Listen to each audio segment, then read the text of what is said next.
His pictures are an intersection of worlds and cultures, what Pasolini termed those of the people and the court.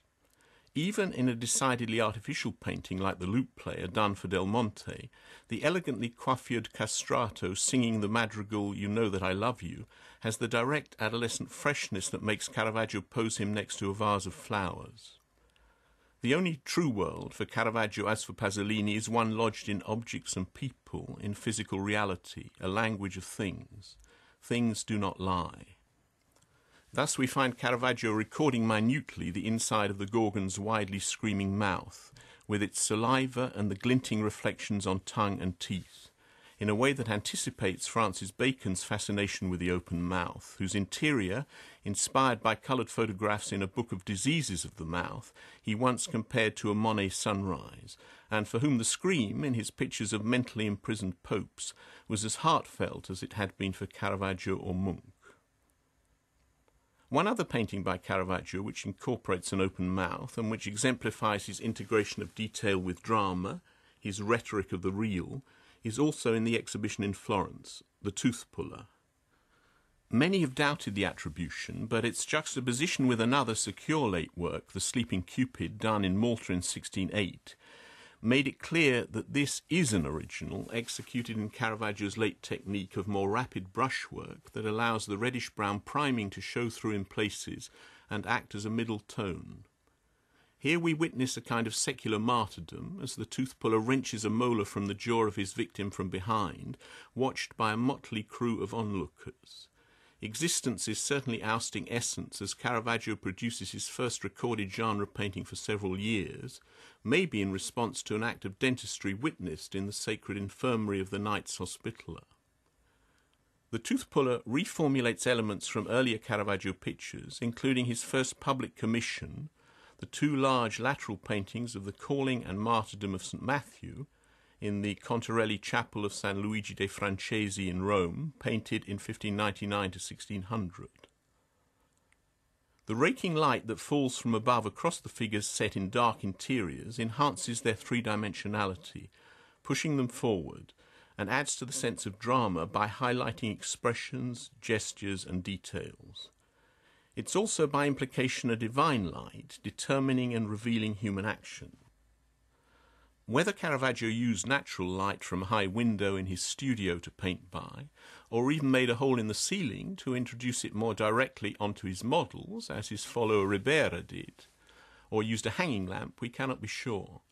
But he never allowed such devices to inhibit his imagination, as in the Martyrdom, where he indulges in a masterly stroke of irony worthy of Shakespeare or Webster, as the screaming swordsman who administers the fatal blow is cast as one of the nude figures Matthew's been baptizing, suddenly risen up from the font to transform a tranquil scene into one of sound and fury. A world of mayhem that reflected Caravaggio's own experience of street fights, and even incorporated an attitudinizing self-portrait as the king of Ethiopia, who had commissioned the killing, dashing from the scene in tight contemporary hose and casting back a wistful glance at the martyr. While these pictures proved popular, his public works negotiated a dangerous boundary between fulfilling the Church's ideal of an art that would engage the emotions and falling foul of its sense of decorum. This was unsurprising because Caravaggio's devotion to painting what he'd arranged in front of him and fused into a piece of bold, symbolic theatre with contemporary inflections inevitably retained unassimilated elements, so that other paintings, including one of his greatest altarpieces, The Death of the Virgin of 1606, were criticised and rejected. If we're to judge by the picture commissioned to replace it by his disciple Carlo Saraceni, it had to do with the fact that Caravaggio represents the Virgin as dead, whereas Saraceni shows her seated praying with a glory of cherubs above her to ease her transition to heaven. What for us is a moving and natural deathbed scene, the painting was in fact done for the church of a hospital, with the apostles gathered in contemplation and tears round the recumbent corpse, was not sufficiently indicative of Mary's celestial status.